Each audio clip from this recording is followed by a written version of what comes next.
hermanos y hermanas de esta hermosa comunidad. Hoy una vez más estamos aquí pues para estudiar una vez más una porción de la Parashat. En este día vamos a estar estudiando la porción de la Parashat titulada Miqué. Esta expresión hebrea, Miqué, lo que implica es al cabo, significa al cabo. Y esta Parashat empieza desde el capítulo 41 hasta el capítulo 44, versículo 13. La pastora leyó pues el capítulo 41 entero, y rápidamente vamos a entrar en lo que es en materia. Y el primer punto que vamos a tratar en esta hermosa noche tarde sobre la Parashat que amén, es el lugar de los sueños de Faraón y la posición de lo mismo. El lugar de los sueños de Faraón y la posición de lo mismo. Dice: aconteció que pasando 2 años tuvo Faraón un sueño. Le pareció que estaba junto al río y que del río subían 7 vacas, hermosas a la vista y muy gordas, y pasían en el prado. ¿Por qué es importante el lugar donde Faraón tuvo su sueño, o con lo que Faraón soñó? Los sueños de Faraón fueron frente al río, o es decir, él soñó que estaba frente al río Nilo. Él soñó esto, que estaba frente al río Nilo. Para los egipcios, su prosperidad dependía de la condición del mismo, ya que ellos adoraban el Nilo como una deidad. Los egipcios todos adoraban el Nilo como una deidad. Y la prosperidad de cada año dependía mucho de lo que era la condición de este río. Los niños hebreos fueron lanzados al Nilo en los tiempos de la esclavitud egipcia sobre los hebreos. Cuando nosotros analizamos el libro de Shemot, en su capítulo 1, versículo 22, nos vamos a dar cuenta que cuando las parteras atendían a los niños y el faraón quiso exterminar el crecimiento del pueblo de Hashem, mientras estaba allí en Gosén, dice que él tiró un edicto, y el edicto que tiró fue que todos los niños que nacieran fueran lanzados pues al río Nilo.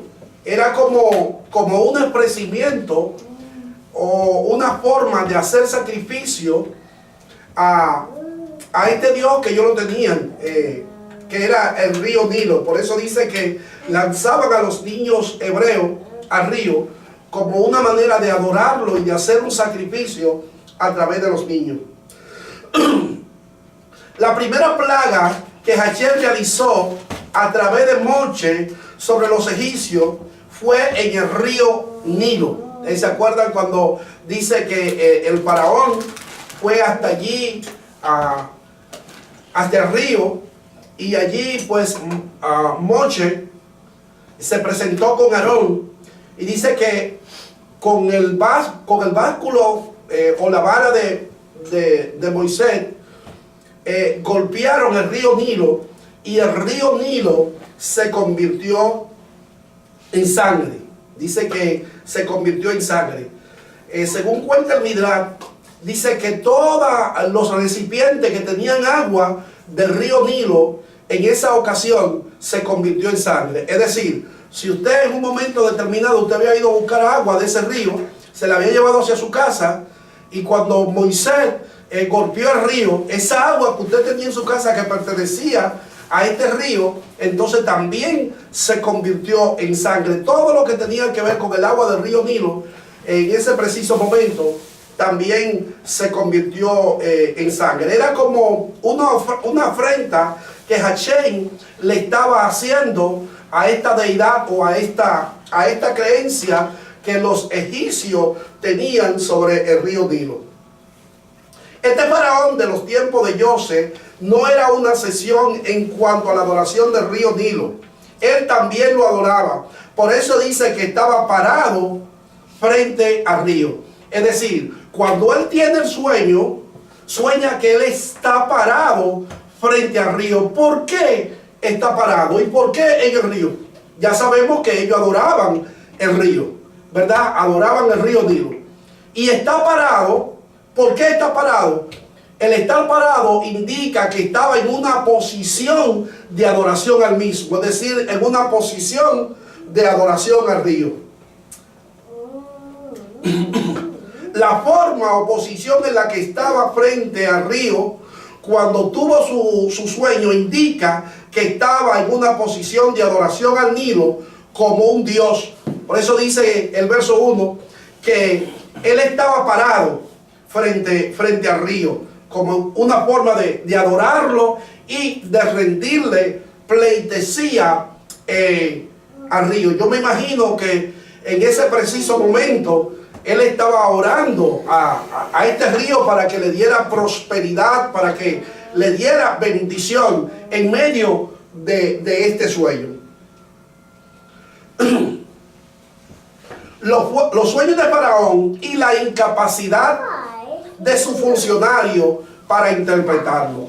Versículo 2 hasta el verso 8 dice de la siguiente manera: y que del río subían 7 vacas, hermosa a la vista y muy gorda, y padecían en el prado. Y tras ellas subían del río otras 7 vacas de feo aspecto y junca de carne, y se pararon cerca de la vaca hermosa a la orilla del río. Fíjense que todo está pasando aquí. El sueño es todo frente al río o a la orilla del río. Y la vaca de feo aspecto y enjuzca de carne devoraron a las 7 vacas hermosas y muy gordas. Y despertó Faraón. Se durmió de nuevo y soñó la segunda vez. 7 espigas llenas y hermosas crecían de una sola caña. Y que después de ellas salieron otras 7 espigas menudas y agitadas del viento solano. Y las 7 espigas menudas devoraron a las 7 espigas gruesas y llenas. Y despertó Faraón, y he aquí que era un sueño. Sucedió que por la mañana estaba agitado su espíritu, y envió a llamar a todos los magos de Egipto, a todos los sabios, y le contó Faraón su sueño, mas no había quien lo pudiera interpretar a Faraón. Es decir, él le hace el sueño, se lo cuenta, pero se lo cuenta con el objetivo o con el fin de que ellos le den la interpretación al sueño. Ambos sueños, es decir, fueron 2, pero ambos sueños tienen el mismo significado, según lo dicho por José en los versos 25 y 26 del mismo capítulo 41. Dice: Faraón, aunque fueron 2 sueños, el sueño tiene el mismo significado, significa una misma cosa. La repetición de los sueños indica el inminente cumplimiento de lo mismo. Le dice a José en el versículo 32, le dice: el hecho de que este sueño se haya repetido 2 veces, lo que está queriendo decir que tiene un cumplimiento eminente, que lo que usted soñó se va a cumplir. Ahora, ¿por qué la incapacidad de los funcionarios para interpretar dicho sueño? debemos recordar que los sueños son una de los medios que Hachén usa para resolver profecía y para la manifestación. Y la manifestación del profeta es una prerrogativa del pueblo de Israel. Cuando el profeta Joel habla sobre el derramamiento del Espíritu Santo y la manifestación del don de profecía, se estaba refiriendo al pueblo de Israel. Usted sabe que en el capítulo 2 del profeta Joel, en el versículo 28 hasta el 32, él dice que en los postreros tiempos Hachén derramaría de su espíritu sobre toda carne, y que vuestros hijos y vuestros ancianos soñarían sueños y tendrían visiones. Yo explicaba ayer, mientras daba un pequeño estudio por Facebook Live, como dice mi esposa, que a mí me gusta mucho la cámara, y explicaba esto en pocas palabras, y decía que el capítulo 2 del libro de los Hechos empieza el cumplimiento de lo que el profeta Joel dijo, que en los postreros días, es decir, desde ahí empieza el cumplimiento de lo que son los últimos tiempos, los postreros días. Y vemos como el Ruach HaKodesh, hay una manifestación del Ruach HaKodesh sobre toda aquella persona que se habían reunido allí en Jerusalén para celebrar lo que es la festividad de Shavuot. Y vemos cómo allí el Espíritu Santo pues se manifestó, la Shejinah del Padre se manifestó. Y vemos cómo se manifestó allí el don de profecía sobre aquellos 120 que estaban allí celebrando el día de Shavuot. Entonces, estos necromancia o estos adivinos y estos magos del faraón tenían una incapacidad para interpretar estos sueños, porque estos sueños estaban ligados a un don profético. Y desde mi perspectiva, desde mi punto de vista, el don profético o el profeta de oficio, como lo he explicado en más de una ocasión, esto es pues basado en mi perspectiva, es decir, en mi creencia. El don profético o el profeta de oficio desciende de Israel.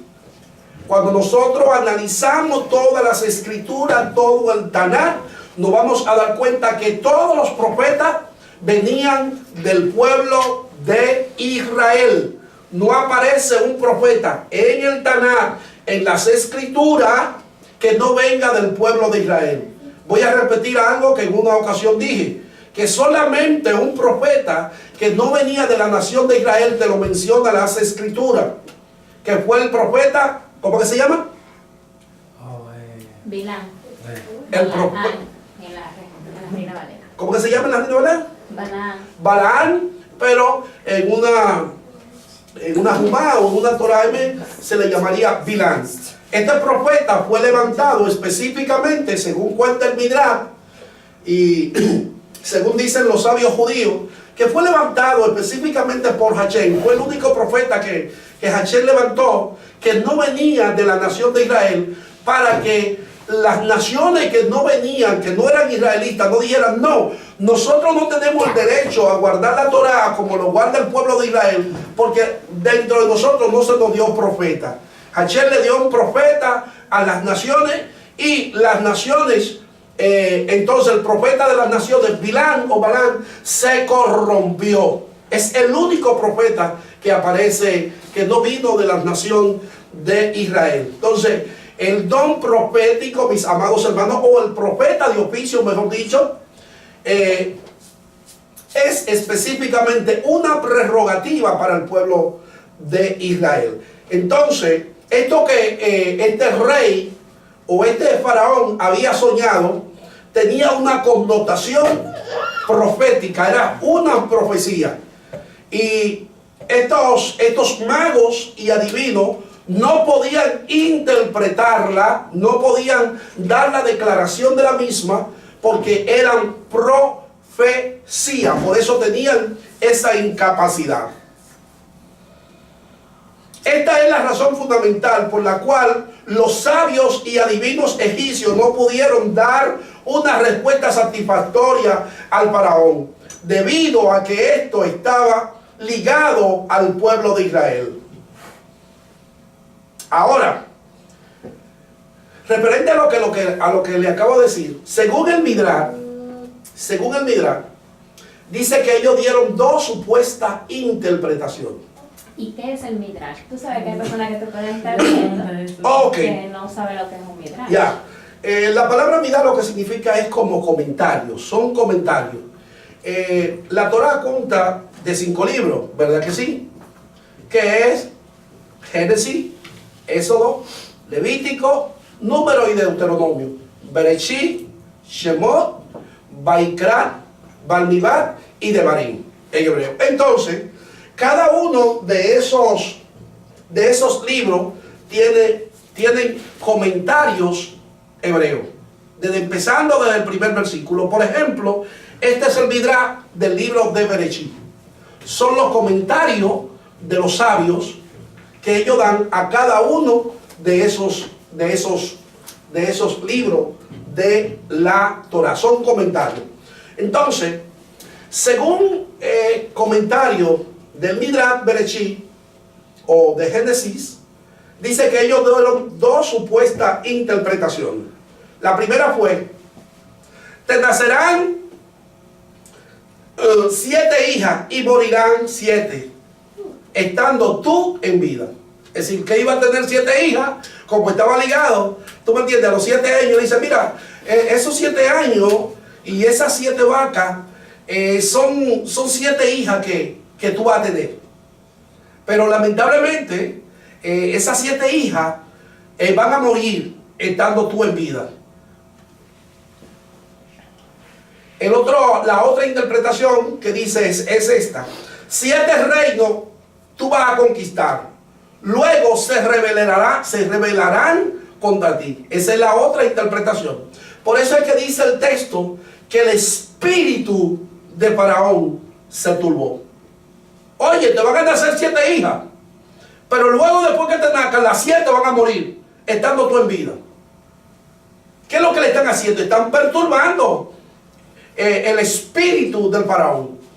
Luego otros interpretaron entonces los 7 reinos que él conquistaría, pero también estos 7 reinos se iban a levantar contra él. Y dice que ambas interpretaciones turbaron el espíritu del Faraón. Por eso es que dice que: y aconteció que pasando 2 años estuvo Faraón un sueño, le parecía que estaba junto al río, y del río subían 7 vacas, hermosas a la vista y muy gordas, y parecían en el prado, y tras ella subían del río otras 7 vacas de feo aspecto y junca de carne, y se pararon cerca de la vaca hermosa a la orilla del río. Y la vaca de feo aspecto y junca de carne devoraron a las 7 vacas hermosas y muy gordas. Y despertó Faraón, se durmió de nuevo y soñó la segunda vez que 7 espigas llenas y hermosas crecían de una sola caña, y después de ella salían otras 7 espigas menudas y habitadas del viento solemne, y las 7 espigas menudas devoraron a las 7 espigas gruesas y llenas. Y despertó Faraón, y he aquí que era un sueño. Y sucedió que por la mañana estaba agitado de espíritu. Dice el versículo 8, dice que estaba agitado de espíritu. Pero lo que agitó el espíritu de Faraón fue más la interpretación de los sueños que le dieron sus funcionarios, sus magos, sus sabios. Un recuerdo basado en su propia conveniencia. En el capítulo 40, versículo 12 hasta el versículo 14, nos encontramos que José está en la cárcel. Y cuando está allí en la cárcel, mientras José está allí en la cárcel, dice que el copero y el panadero del rey, ambos tienen un sueño. Y José le interpreta a ambos los sueños. Le dice al panadero, bueno, tú vas a ser decapitado. Pero al bartender de Faraón, al copero del Faraón, le dice, mira, dentro de este tiempo tú vas a ser restablecido nuevamente en tu puesto. Le dice José. Pasados 2 años, entonces es cuando Faraón tiene el sueño. Pero cuando José le interpreta los sueños al copero y al panadero, le dice al copero, mira, cuando tú estés restituido en tu cargo, acuérdate de mí. Acuérdate de mí. Y cuando Faraón se turba, porque no tiene quien le interprete el sueño, ahí dice que el copero entonces se acordó de José.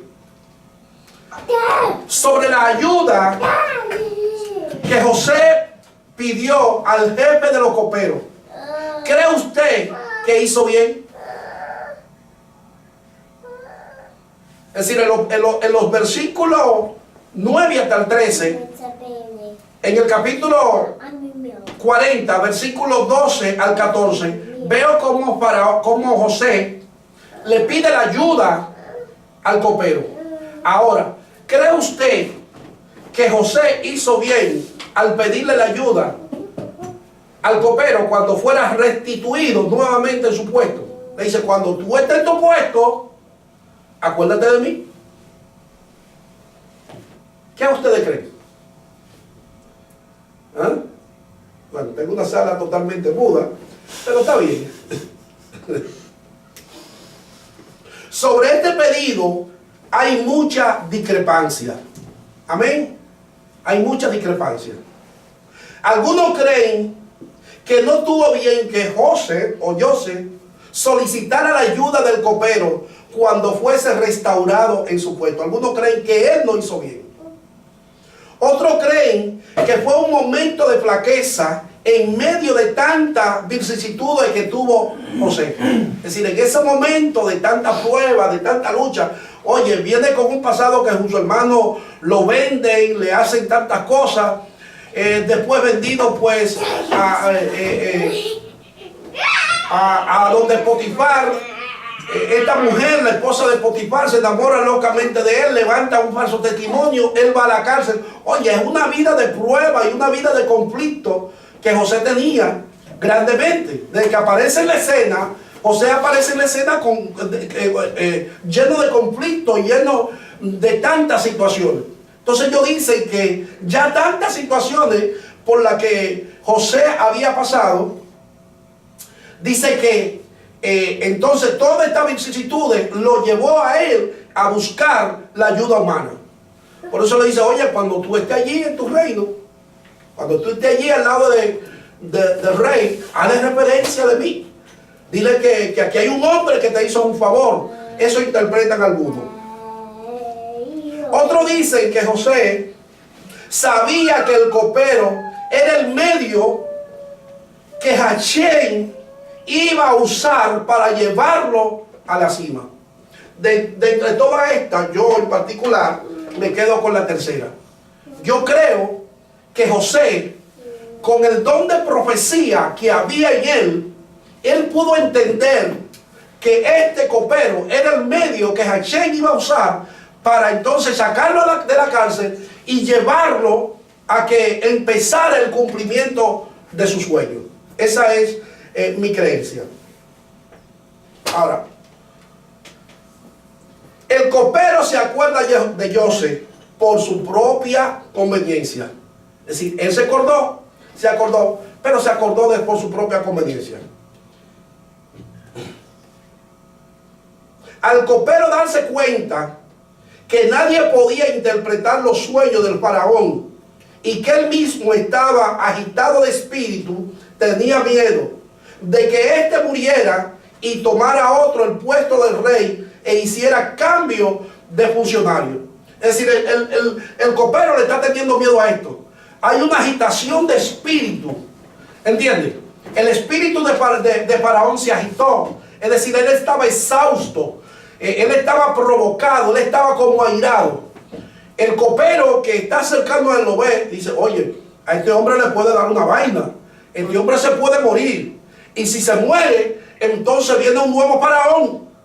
Y ustedes saben que cada vez como que hay un cambio de gobierno o hay un cambio de rey, el gabinete, siempre hay cambios. ¿Usted me entiende? Siempre hay cambios de gobierno. Entonces el copero dice, oye, si este rey muere, cuando muera, entonces yo cuando viene a ver también voy a ser destituido del puesto y el nuevo faraón que viene, entonces va a tener su copero personal. Además, ya este copero tenía una historia negativa. Si cayó a la cárcel fue por algo. ¿Entiendes? Entonces dice que él, por miedo a esto, es que dice, no, espérate, me conviene entonces que yo me acuerde de José, para que José le interprete el sueño a este hombre, porque si no, se va a morir. El copero tenía miedo de que Faraón, por la incapacidad para interpretar los sueños, diera un edicto de muerte, entre los cuales él fuera incluido. Por eso vio conveniente recordarse de José. Oye, ellos eran así, esa gente en la antigüedad, la gente hacía eso. Estos reyes así era que actuaban. Dice, no me pudiste buscar una solución al problema, no pudiste interpretar el sueño, entonces no lo necesito, mátenlo. Entonces el copero ve esto y dice, oye, cuando viene a ver, da una sentencia de muerte, yo que estoy también al lado de él, también me manda a matar. Dice, me conviene acordarme de José.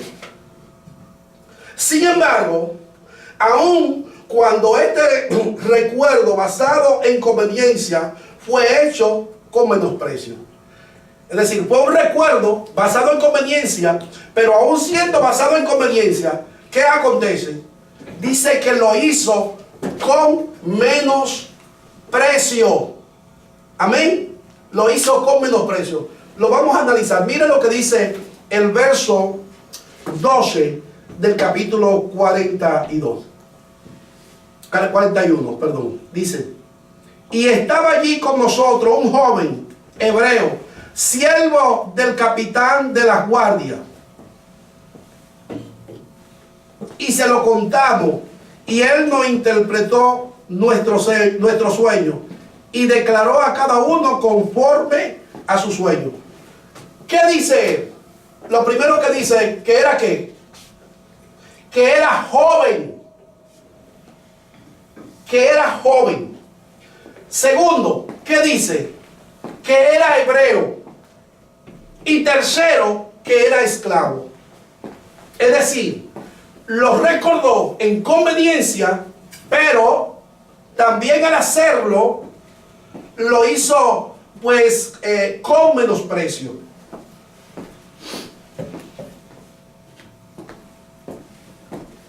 ¿Lo va a hacer? Okay.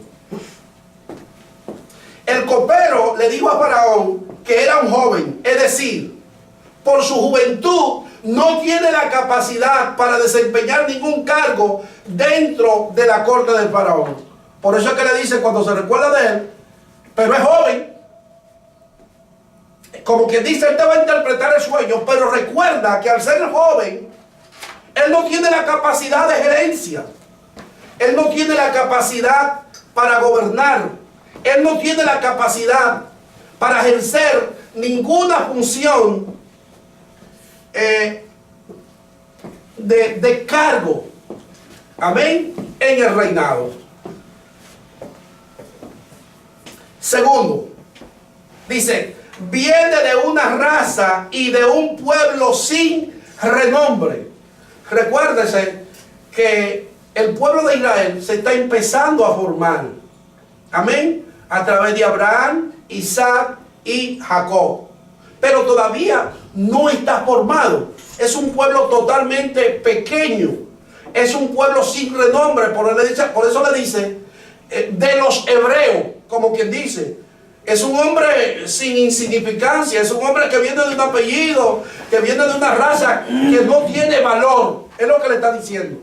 Y al no tener valor, él no tiene esa capacidad, su familia no tiene esa capacidad para tomar un cargo de renombre. Y tercero, le dice, es un esclavo. Y un esclavo no tiene derecho a vestir ropa de realeza. Por eso es que le dice, es un esclavo. Y él no tiene derecho a vestir ropa de realeza. Es decir, cuando él te interpreta el sueño, hay tres cosas que tú tienes que tener en cuenta. Es joven. Por ser joven, es inmaduro. No tiene capacidad gerencial. Segundo, es de una raza insignificante, la raza hebrea. Tercero, es un esclavo. Y según nuestras leyes, los esclavos no tienen derecho a ejercer funciones de gobierno en la ley egipcia.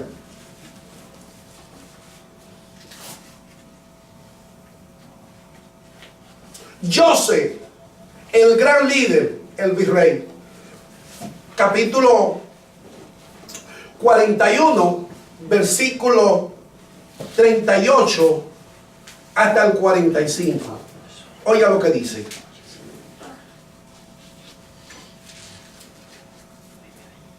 Dice, y dijo Faraón a su siervo, ¿acaso hallaremos a otro hombre como este, en quien el espíritu de Hachén esté? Y dijo a Faraón a José, pues que Dios te ha hecho saber todo esto, no hay entendido ni sabio como tú. Tú estarás sobre mi casa, y por tu palabra se gobernará todo el pueblo. Solamente en el trono seré yo mayor. Solamente en el trono seré yo mayor que tú.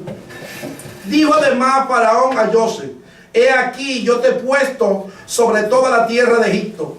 Entonces Faraón quitó su anillo de su mano y lo puso en la mano de José y lo hizo vestir de ropa de lino finísima y puso un collar de oro en su cuello y lo hizo subir en su segundo carro y pregonó delante de él, doblar rodillas, y lo puso sobre toda la tierra de Misrayim o de Egipto.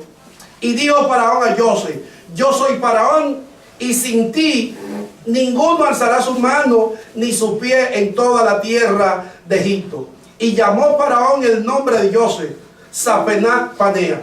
La expresión Zaphenat Panea lo que implica o quiere decir conocedor de misterio o de cosas ocultas. Zaphenat Panea.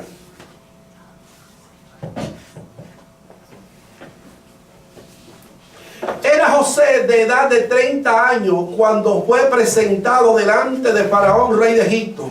Y salió José de delante de Faraón y recorrió toda la tierra de Egipto. En aquellos 7 años de abundancia la tierra produjo a montones. Y él reunió todo el alimento de los 7 años de abundancia que hubo en la tierra de Egipto. Y guardó el alimento en las ciudades, poniendo en cada ciudad el alimento del campo de sus alrededores. José, el gran líder, el virrey. Oposición al liderazgo de José.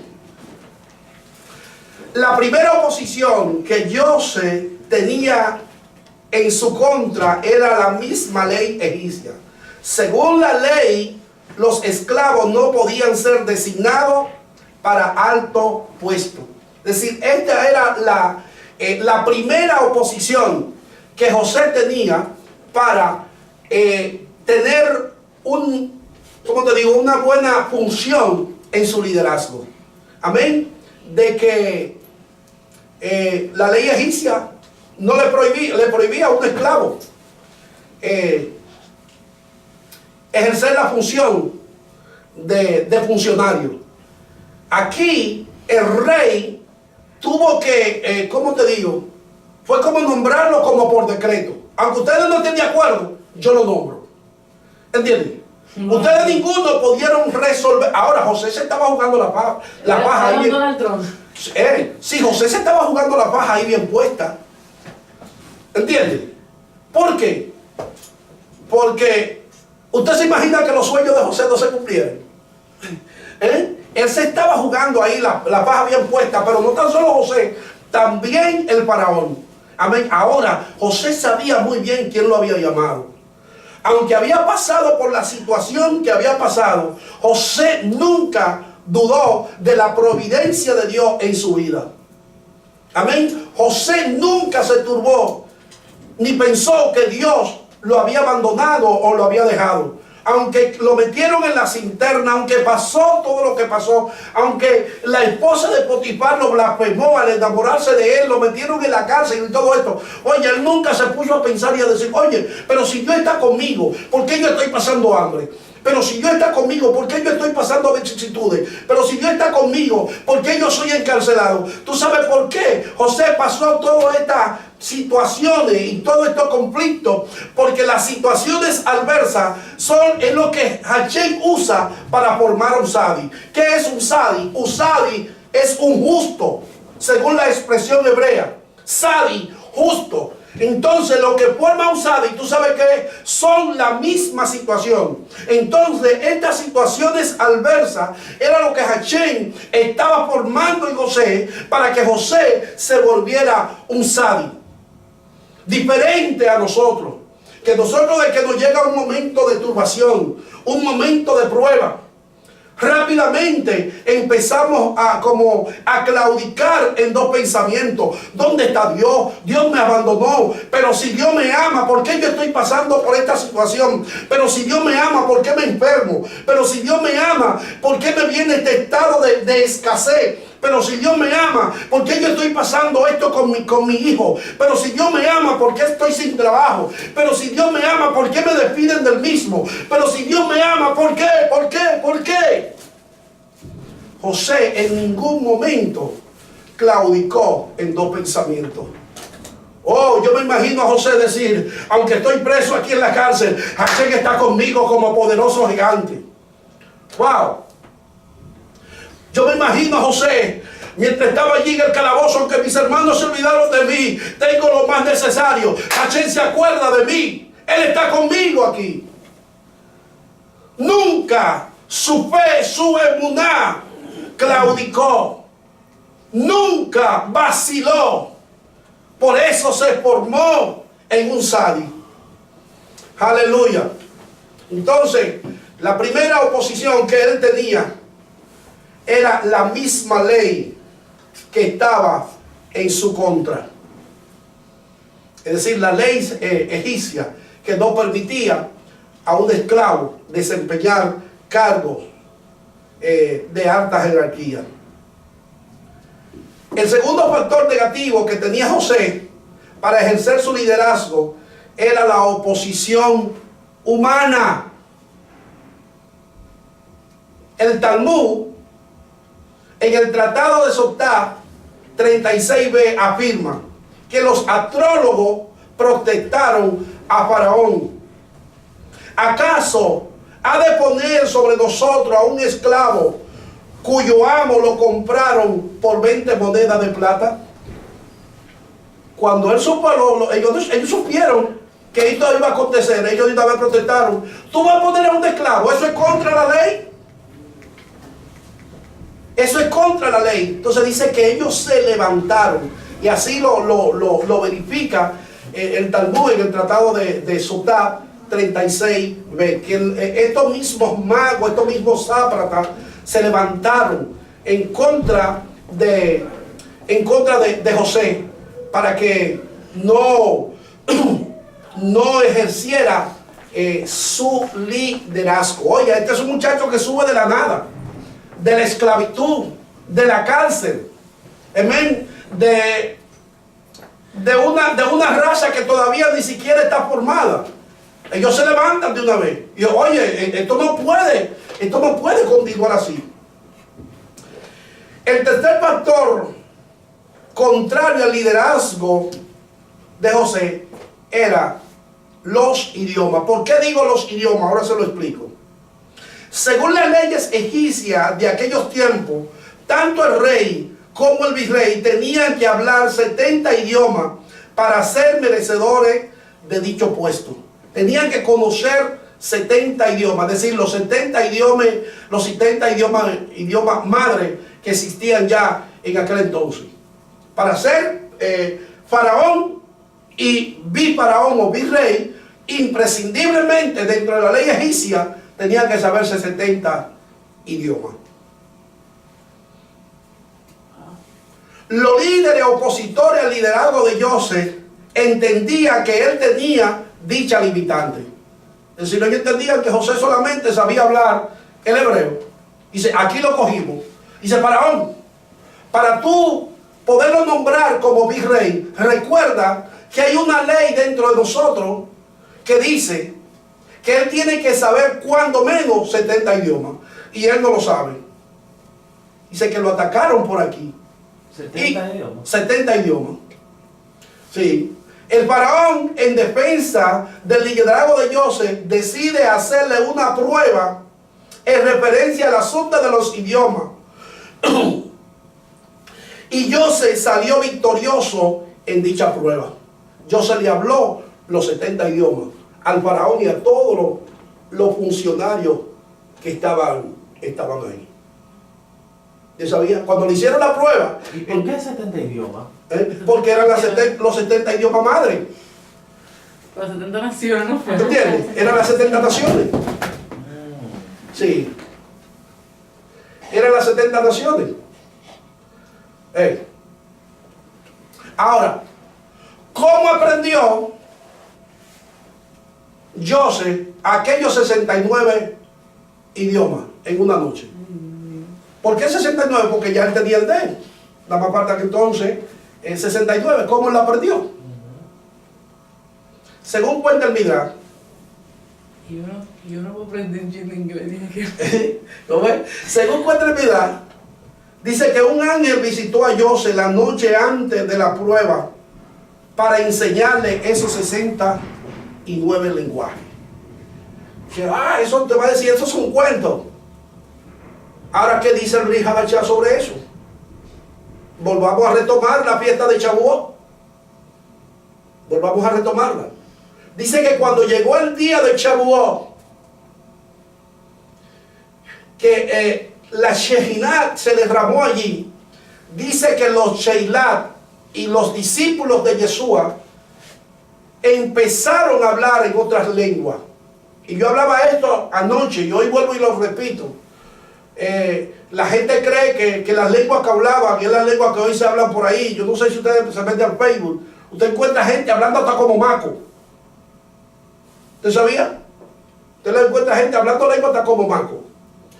Y la gente cree que es ese el idioma que se hablaba.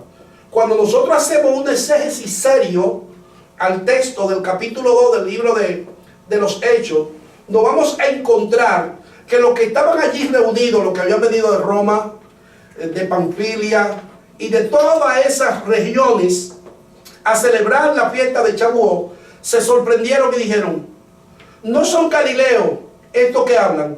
¿Cómo es que nosotros le escuchamos hablar en nuestra propia lengua? Parto, medo, elamita.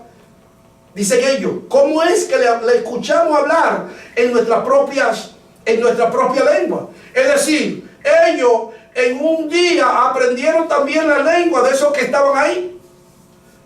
¿Para qué? Con el objetivo de que le enseñaran Torah, con el objetivo de que le profetizaran.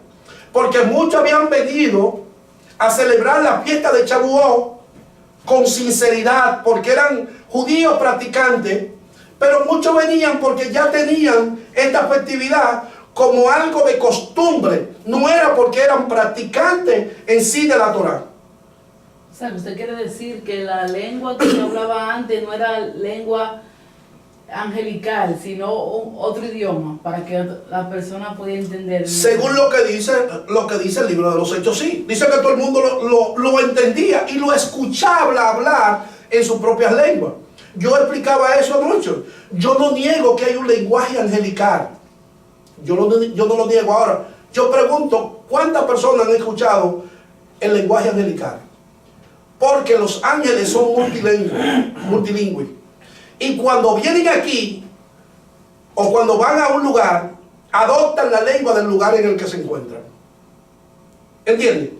Por ejemplo, van a Haití, empiezan a hablar el lugar de la persona de allí de Haití. Vienen aquí a Estados Unidos, hablan el inglés, son multilingües. Yo no dudo de que haya un lenguaje angelical. Rachaúl, en el capítulo 12 del primer libro de los Corintios, dice: yo conozco a un hombre, si en el cuerpo o fuera del cuerpo, yo no lo sé. Solo Hachén lo sabe. Que fue llevado hasta el paraíso, donde escuchó palabra inefable que al hombre no le es permitido expresar ni entender. Es decir, yo no entendía el lenguaje angelical. Amén. Pero cuando los ángeles vienen aquí, por ejemplo, cuando ellos fueron donde Lot, le hablaron a Lot la lengua de Lot. Cuando el maná, el ángel luchó con Jacob, le habló una lengua a Jacob que Jacob le entendía, es decir, le habló el hebreo. Cuando los tres ángeles se le presentaron a Abraham, le hablaron una lengua a Abraham que Abraham le entendía. No le hablaban un lenguaje raro. Y quiero que entiendan, no estoy queriendo decir que yo me estoy levantando en contra de aquellas personas que hablan en lengua. Estoy haciendo aclarando. Es lamentable, mis hermanos, que esto de hablar en lengua se ha convertido como en especie es un desorden. Amén. Y vemos cuántas burlas se hace de esto. Amén. Se hace muchísima sátira de esto, porque lo que se convierte en un desorden. De repente una persona pues está predicando la palabra del Señor y suelta el mensaje para empezar a hablar en lengua. Y Rachaúl da una serie de recomendaciones sobre eso.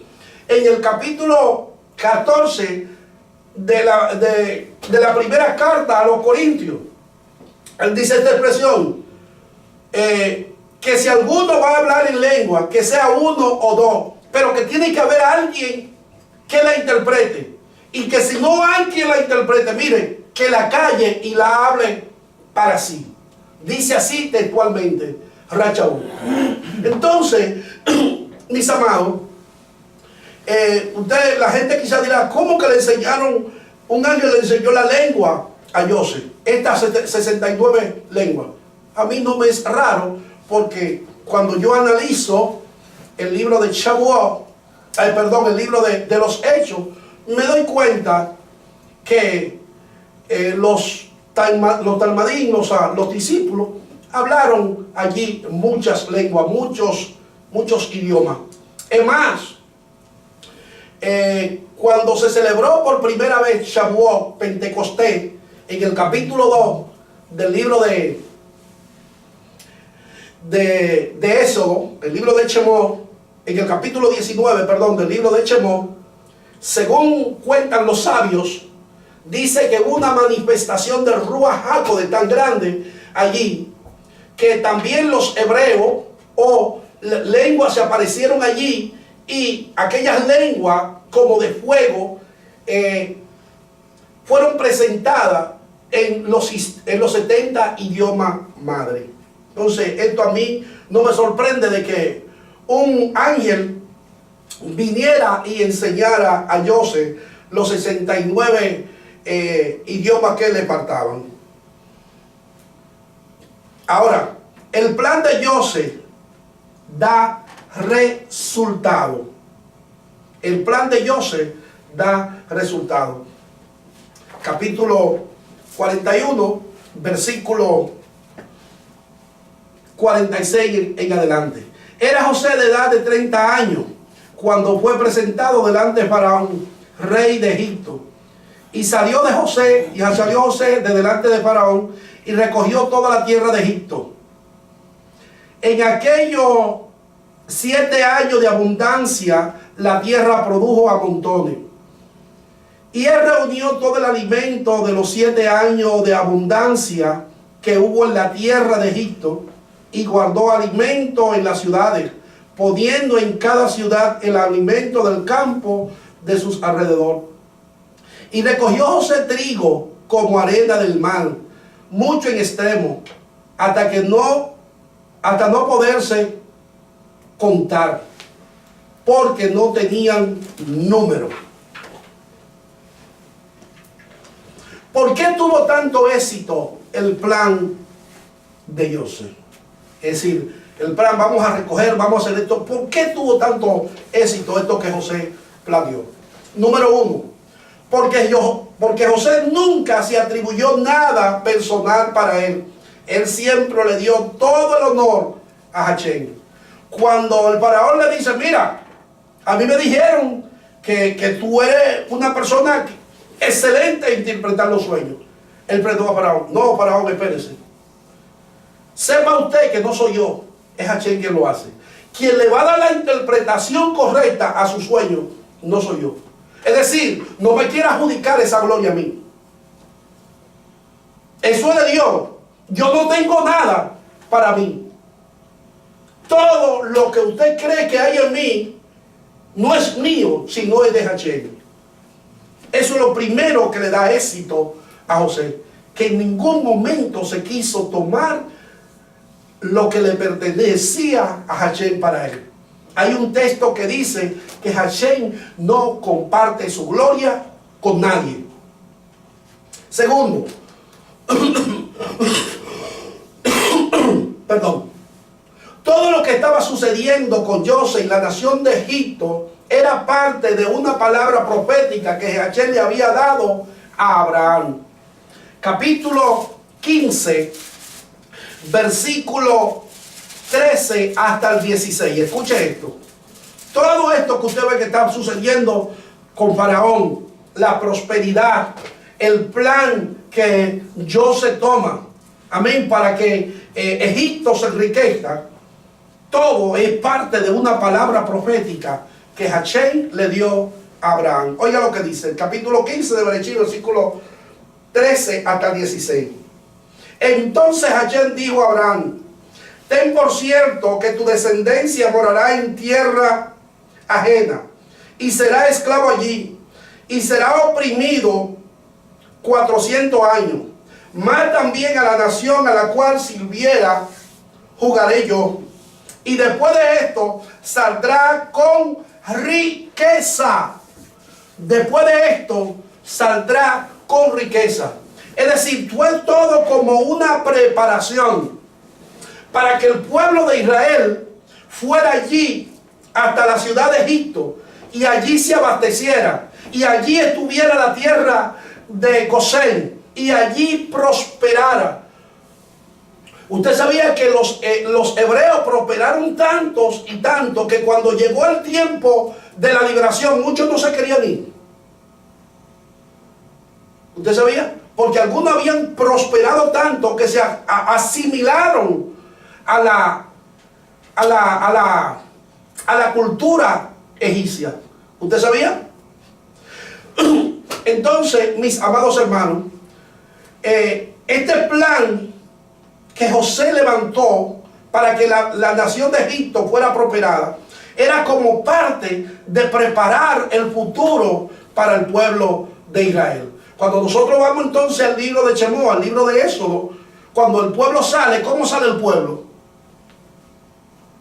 El pueblo salió con las manos vacías. ¿Cómo salió el pueblo?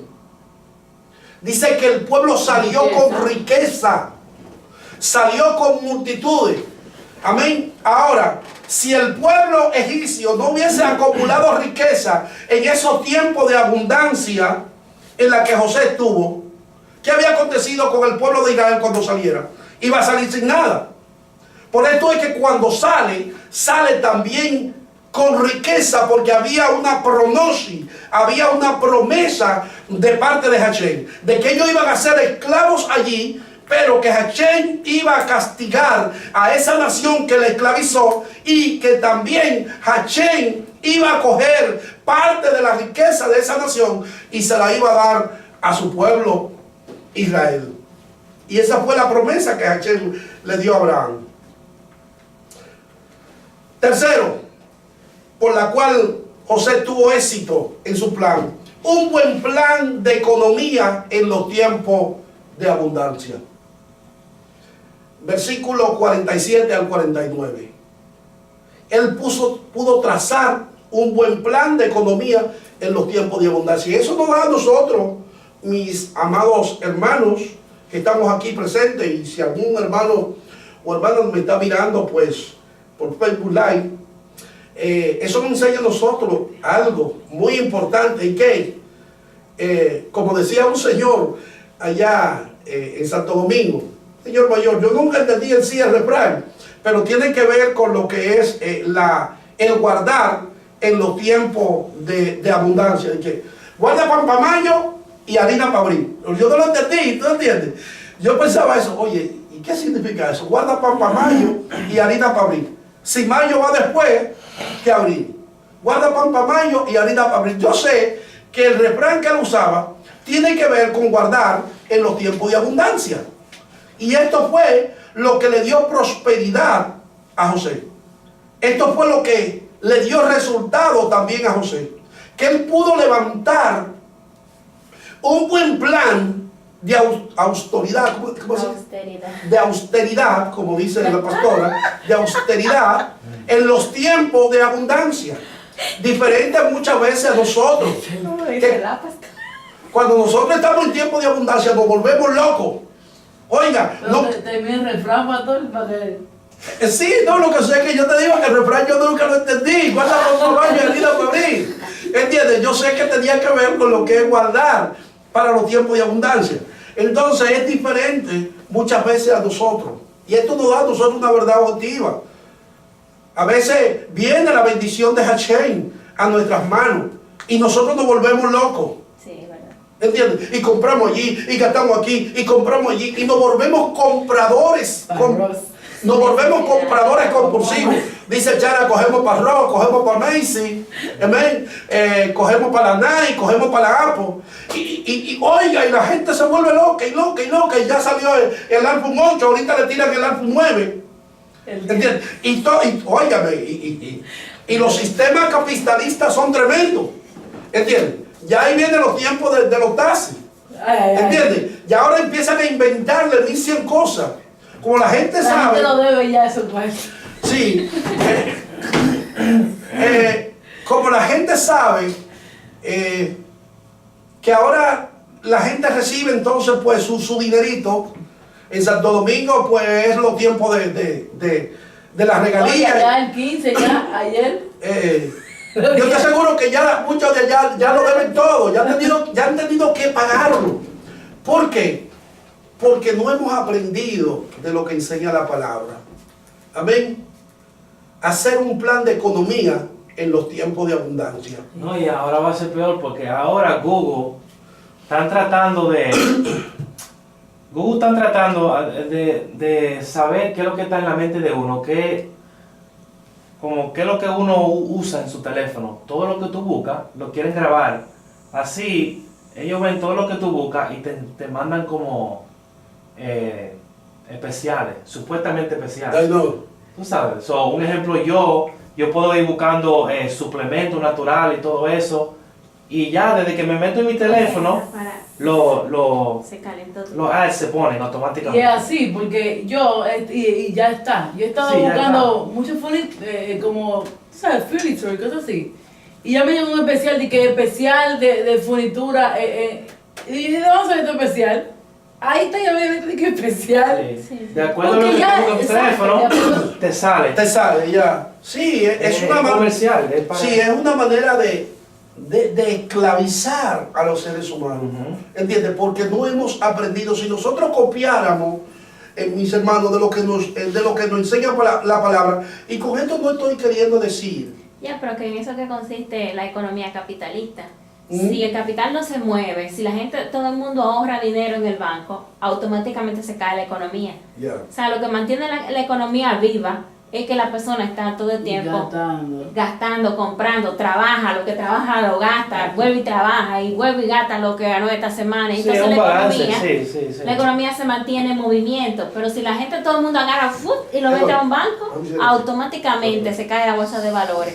Sí. Automáticamente. Ahora, ¿Cómo le digo? Con esto yo no estoy queriendo decir de que nosotros no debemos... Hay que guardar, perdón, Ya. pero también hay que vivirlo porque Sí. a veces hay gente que guardan tanto para que otro lo goce y yo prefiero gozarlo yo. Sí. Hay que guardar, sí, pero hay que gozarlo también. Eso es lo que lo que quiero explicar ahora. No es que debemos de volvernos tan, ¿cómo le digo? Extremista, como un ejemplo que hay personas que en Santo Domingo, que aquí trabajan aquí, se matan. Y en Santo Domingo tienen, no, yo tengo mansiones allá, pero aquí viven en un cuarto. Entonces, ¿para cuándo? Cuando tú vives bien ahora? Ok, en el futuro, piensa en el futuro, pero tú puedes tener algo, pero no atesores ahí a tanto.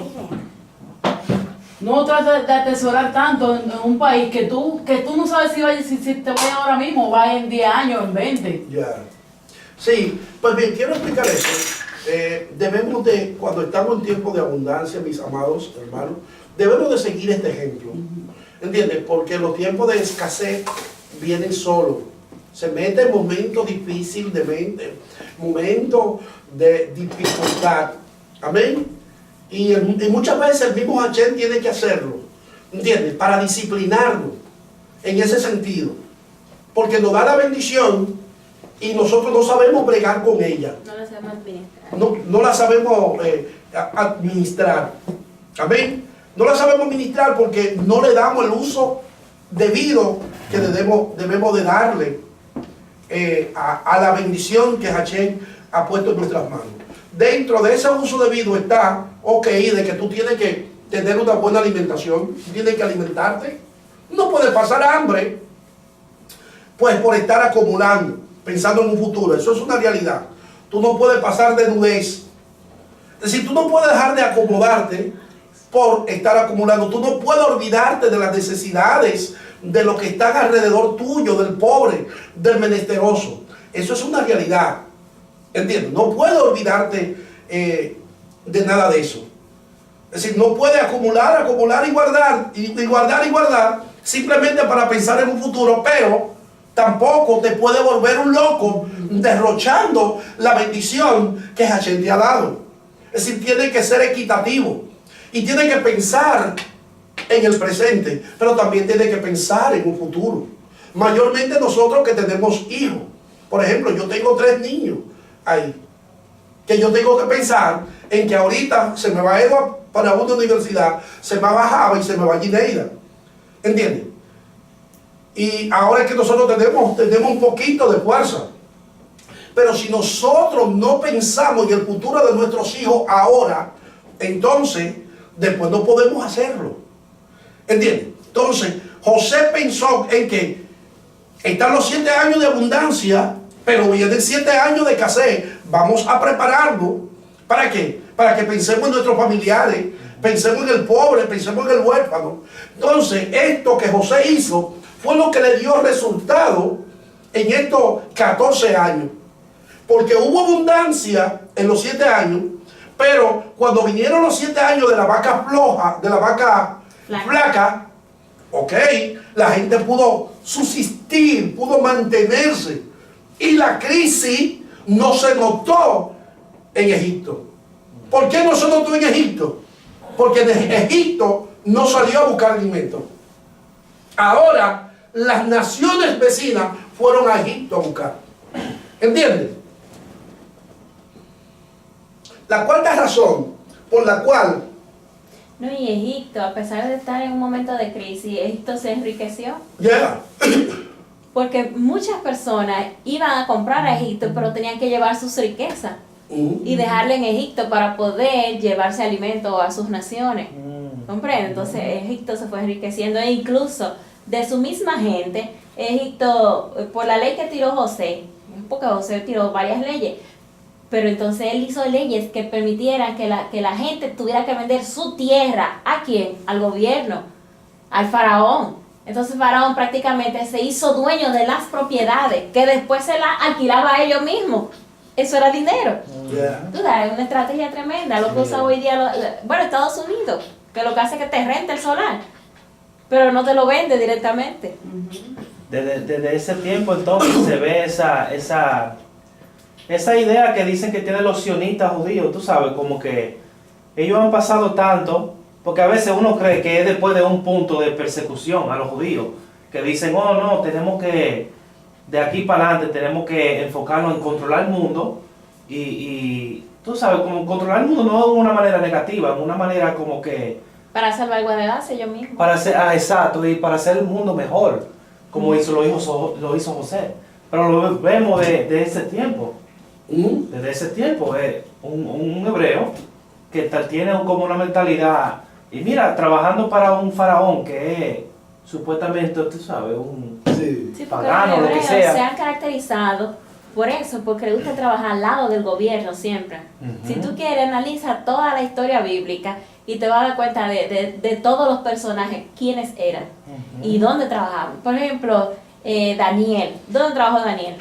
En la corte del rey. En la corte de Babilonia y después en la corte de los medos persas. No era en cualquier lugar, era en la corte que él estaba trabajando. No, y cuando tú analizas, por ejemplo, toda esa historia, ¿dónde va Abraham cuando tiene que salir por causa de la hambruna? ¿A dónde Abimelech? ¿Que era qué? Que era el El rey. rey de los Lo mismo filisteos. sucede con Isaac. ¿Tú me entiendes? Es decir, ellos no se movían entre los pequeños. ¿Entiendes lo que hay? Diferente a las mentalidades de muchos. La iglesia católica no piensa así. La iglesia católica piensa que ellos tienen que estar aposicionados, porque desde allí ellos pueden ejercer lo que es su visión. Amén. En estos días escuchaba yo, de hecho, a un amigo, me reservo el nombre, y él decía,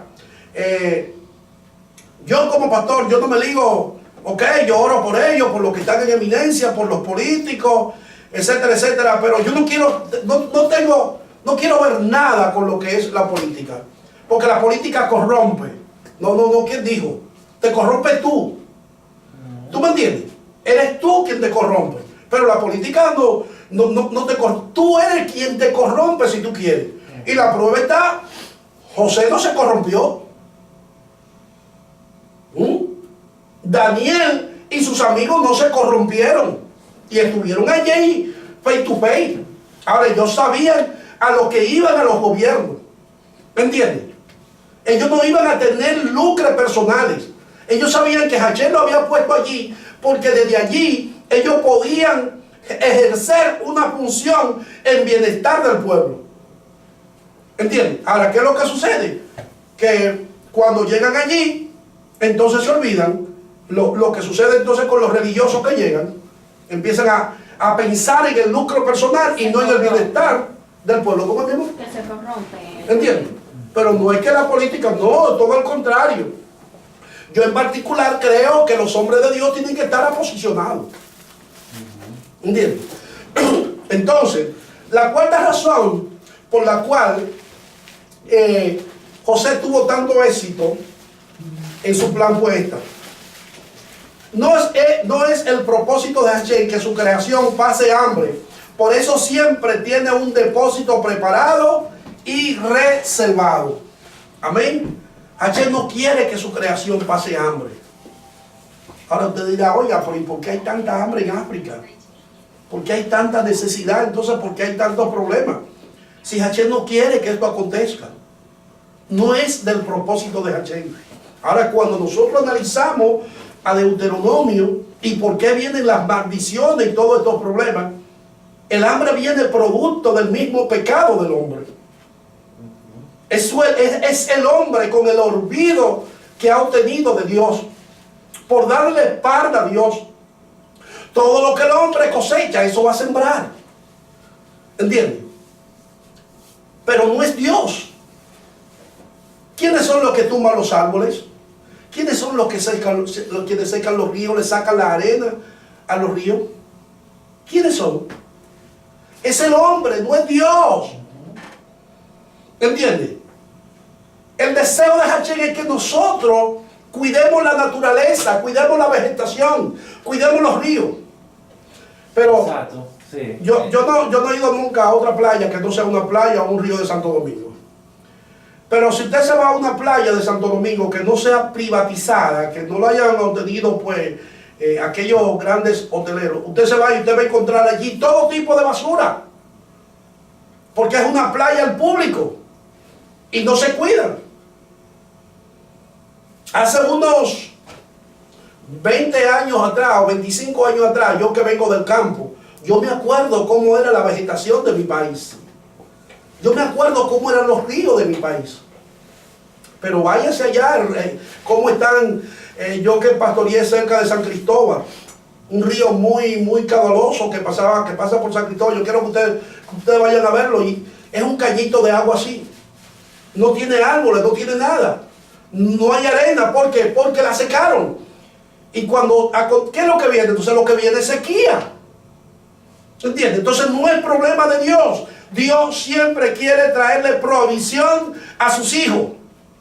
Pero el hombre es quien entonces con su forma de vida, entiende, destruye lo que Dios ha sembrado y ha plantado para que el hombre entonces tenga provisión. Pero es el propósito de Hashem, según vemos en esta paracha, de que la humanidad, su creación, siempre tenga su sustento.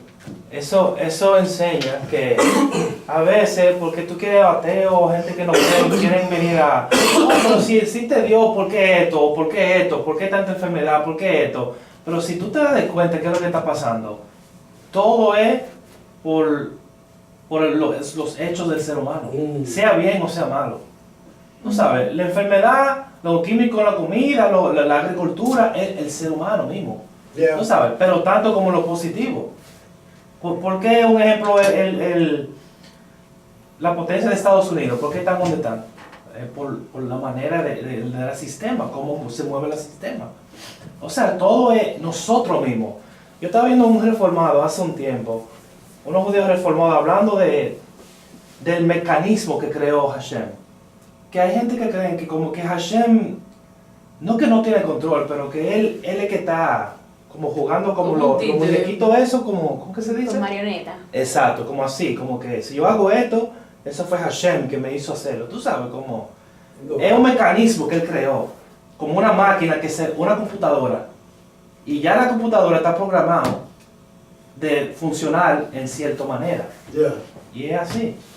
Es nosotros mismos que tenemos el Yo control. estoy de acuerdo con eso. Y para mí, de verdad, después de haber como analizado como tantas culturas, tú sabes, y la manera de ellos interpretar a Dios, para mí los mandamientos que fueron dados en la Torá es una cosa impresionante.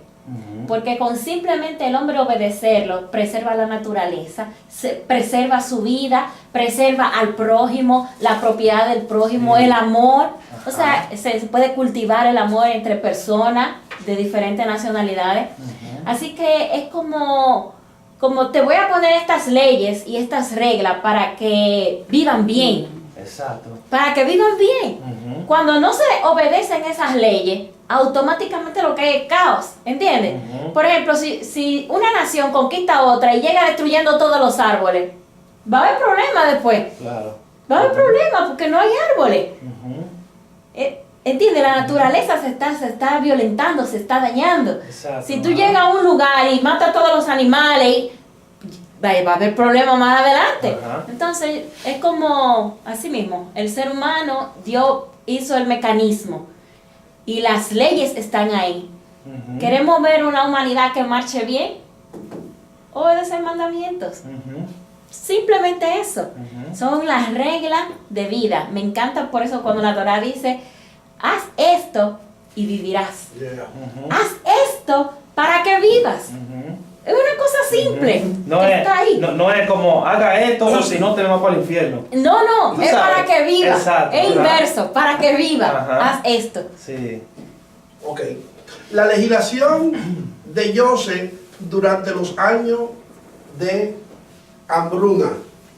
Ya hablamos de los 7 años, ¿verdad?, de abundancia. Ahora vamos a hablar un poquito de las leyes o la legislación que José hizo en los tiempos de hambruna. José pregonó nuevas leyes para los años de hambruna. La distribución de comida no estaba limitada a los egipcios únicamente, sino a los necesitados de cualquier país. ¿Entiendes? Es decir, tampoco era Egipto que tenía comida. ¿Entiendes? Todo el que tenga necesidad de cualquier país tiene el mismo derecho que los egipcios de venir a comprar. Esta era una ley que no estaba, quien la tira es Joseph. Segundo, el cereal solo podía ser vendido a los amos de la casa y familiares cercanos. Ahora aquí cabe una pregunta.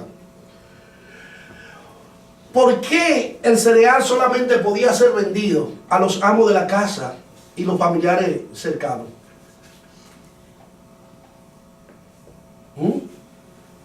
¿Por qué? ¿Por qué no a los esclavos? José estaba seguro de que sus hermanos tarde o temprano vendrían a comprar cereal y esperaba encontrarlo. Sin embargo, temía que su padre mandara a sus esclavos a hacer la compra en lugar de su propio hijo. Por ello, impartió una ley para la cual no se podía vender alimento a sus esclavos. ¿Entiendes? O sea, que él sabía que ellos iban a venir como sea. Sí. Es decir, porque ya dijo, oye, mi papá piensa que me perdió a mí. Él no va a mandar a un hijo de él, ¿entiendes?, a comprar alimento aquí en Egipto, vaya y lo pierda. Para que él pueda mandarlo, entonces yo tengo que tirar una ley. O que venga el mismo. La ley que voy a tirar es esta. No se le va a vender alimento a esclavos. Se le va a vender al amo de la casa o a sus hijos. ¿Entiendes? ¿Con qué? Con el objetivo de que sus hermanos puedan. O por el papá. ¿Entiendes? Pero con el objetivo de preparar el encuentro. ¿Entiendes lo que le estoy queriendo decir? Esa fue una ley que la tiró José.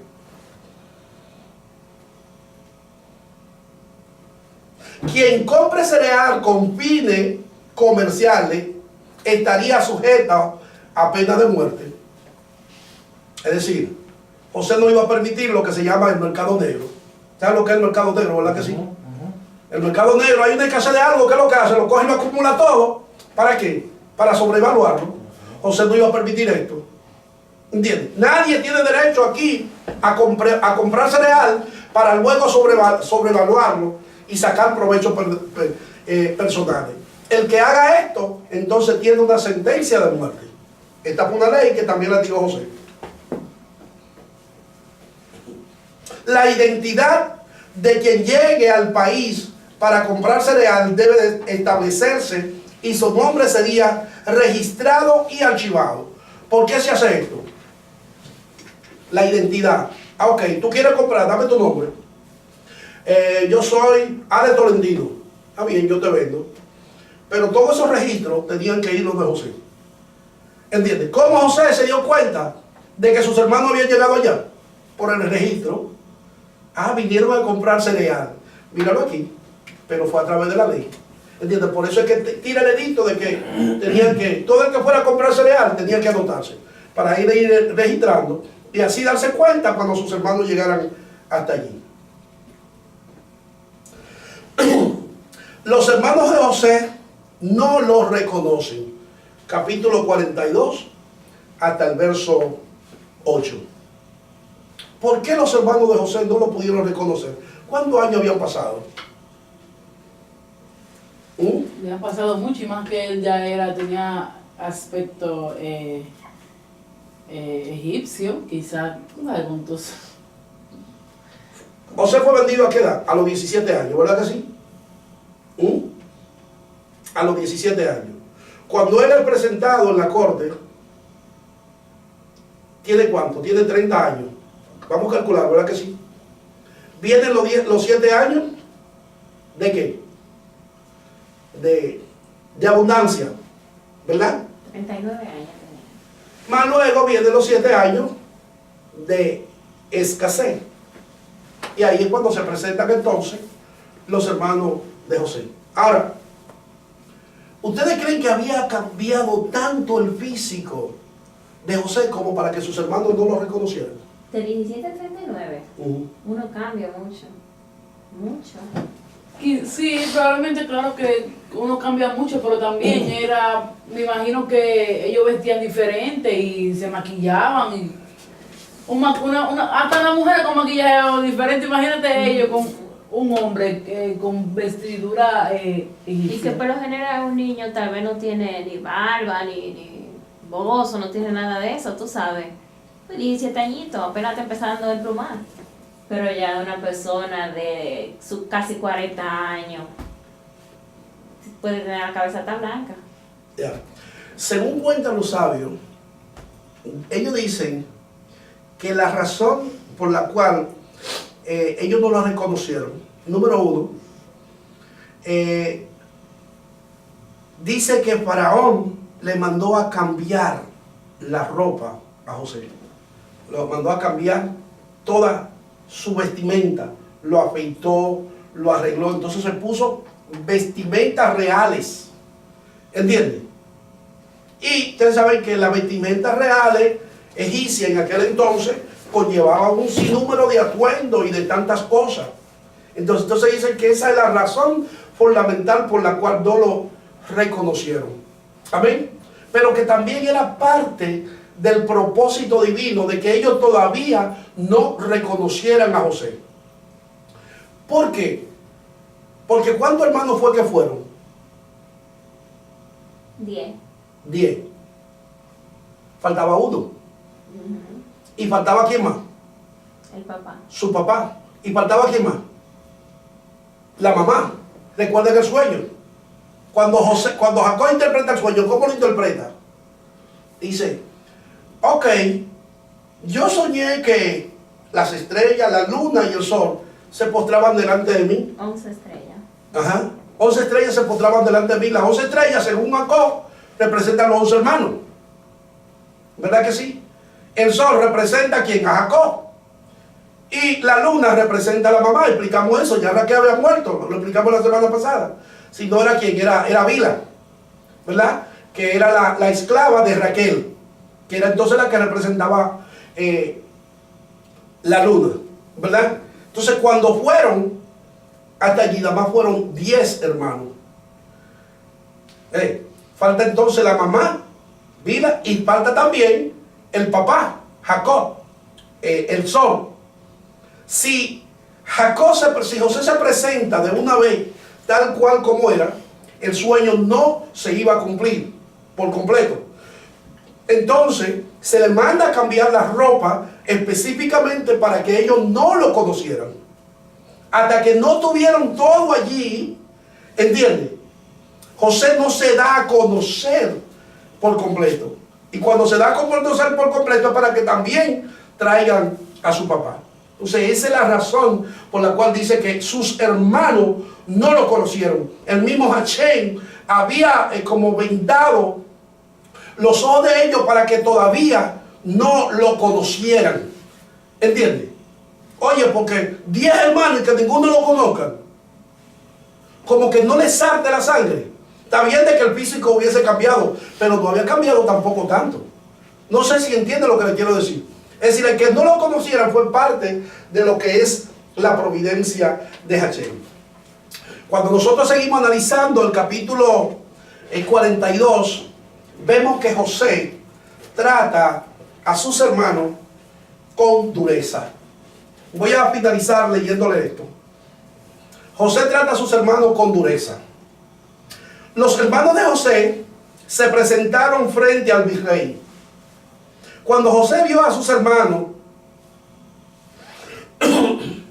su impulso inmediato era tratarlo con gentileza. Es decir, de que lo vio, oye, él quiso hacerle favores, quiso ponerlo como en lugares de eminencia, quiso como bendecirlo. Ese fue el impulso de José. Sin embargo, el ángel que había informado a José cerca de Shem de su verdadero sentimiento hacia él, ahora se separó acusando a los hermanos e hizo que José actuara como un extraño. El comportamiento sobrenatural de José hacia sus hermanos exige una explicación. ¿Por qué un sadi de la talla de José habló tan duramente con sus hermanos y lo acusó de ser espía? Más tarde también separó a Simeón y lo encarceló. devolvió el dinero de su bolsa, persiguió y lo acusó de falso, robo, haciéndole pensar que Benjamín sería ejecutado por ladrón. Indiscutiblemente, no debemos suponer que José se estaba vengando de sus hermanos, pues José cumplía con las leyes de la Torá y no podía restringir la provisión. No vengará ni guardará rencor contra los hijos de tu pueblo, dice Baikra, dice Levítico, capítulo 19, versículo 18. Es decir, no puede pensar en pasarnos esto por nuestra mente de que José, siendo un sadi y siendo un hombre que guardaba Torá, aunque todavía la Torá escrita no estaba dada, pero ya sí todos los fundamentos de la misma ya estaban en vigencia, no podemos pensar que entonces José haría esto por venganza. Ahora, ¿por qué razón entonces José lo hizo? Aquí viene la razón. La razón de la extraña conducta de José es que quería ver a sus hermanos perdonados de sus pecados del pasado. Actuó con misericordia a sus hermanos, consciente de que había cometido 5 transgresiones. Oiga, esto parece contradictorio. Actuó con misericordia a sus hermanos, reconociendo de que había cometido 5 transgresiones. Lo odiaron y no hablaron en forma amistosa con él. Esa fue la primera. Intentaron asesinarlo cuando llegó a Dotán. Lo arrojaron a la fosa. Lo vendieron como esclavo.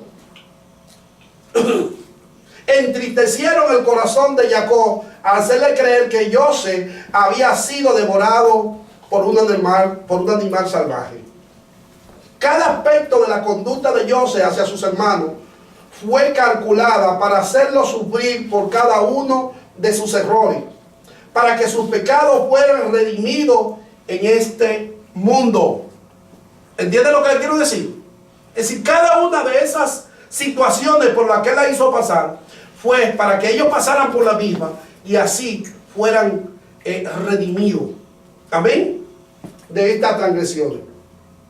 Las acciones de José o de José no fueron inducidas por la malicia o el odio personal, sino